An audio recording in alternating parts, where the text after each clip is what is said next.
Okay, everyone. So now we are learning the steps of database connectivity.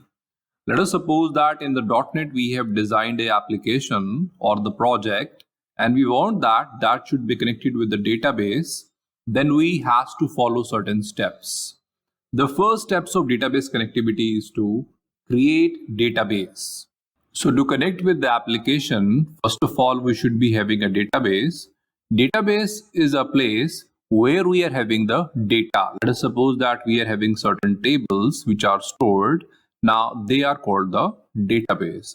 Database can contain one table or multiple tables. So let us suppose that in this diagram, we are having one table which is having two columns here, one for the user ID and second one is for the password. There can be multiple users which are stored and their password correspondingly. So means we are storing these tables, one or many, at one place. So that is called the database. Who provides the database? There are various database providers, just like we are having SQL, Oracle, Microsoft Access. These are the three main database providers. So creating database means we have to create a database which contain the table which can be into SQL, Oracle or Access. Now at this time, we already have one .NET application. That means a project which we have designed. And we have created a database with the help of SQL, Oracle or Access. Now the next step of database connectivity is we have to create connection.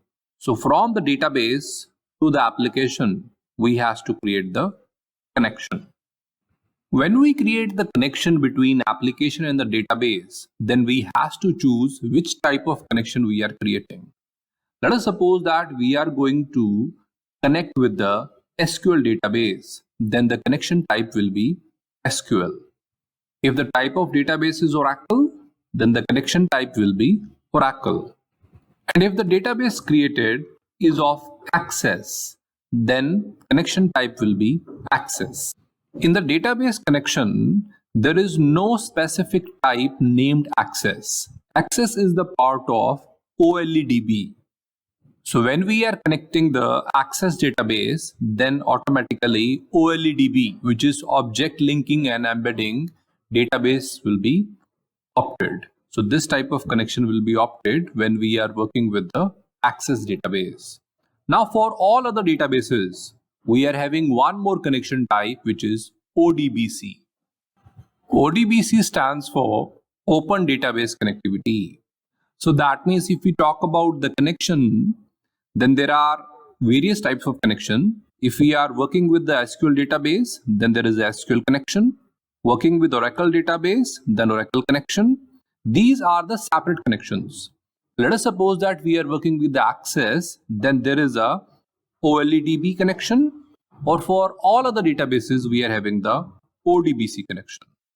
So now this is the second step where we have created the connection using the SQL, Oracle, OLEDB in Access or ODBC. We know that in the .NET we are having ADO.NET, and with the help of ADO.NET we use the database connectivity, and this follows the disconnected architecture. That means a small database is created as the client side where the application is present, and this small database is called dataset. The connection we have created is connected with the dataset that is present at the application or the client side. Now we are going on the third step where we are going to connect this with application. In the first step, first of all, we have created the database using the SQL, Oracle or Access. Then we created the connection between application and the database using the connection type like SQL, Oracle, OLEDB or ODBC. Then connection is done. Now with that connection, we want to achieve all the tables. We want to retrieve all the records which are available onto the table in our .NET application. So there are two ways. One way is that with the help of control, directly display the table. So .NET provides directly displaying the table or the database onto the .NET application or the project. Now that control is called data grid view. Data grid view is the control which is available into the .NET toolbox, where we can simply connect this data grid view from the dataset, and with the help of that we can take out the complete table from which the database is connected. So table will be directly shown into the data grid view. So using the data grid view, whatever the table we have connected, which is the part of database, will be directly shown into the data grid view without any code. So with the help of this data grid view, we can connect with the database directly and there is no coding required. But let us suppose that we don't want this data grid view. We want a customized application. Let us suppose that we are having an application where we are having the text box. One text box for, let's say, user ID and one text box for the password. This is the customized application which I want to create. I want that there should be a button. We want that whenever we click on the button, then from the table where the database is connected, then their user ID and password should be displayed onto the text box. So for that, we need the connection for this customized application to the dataset.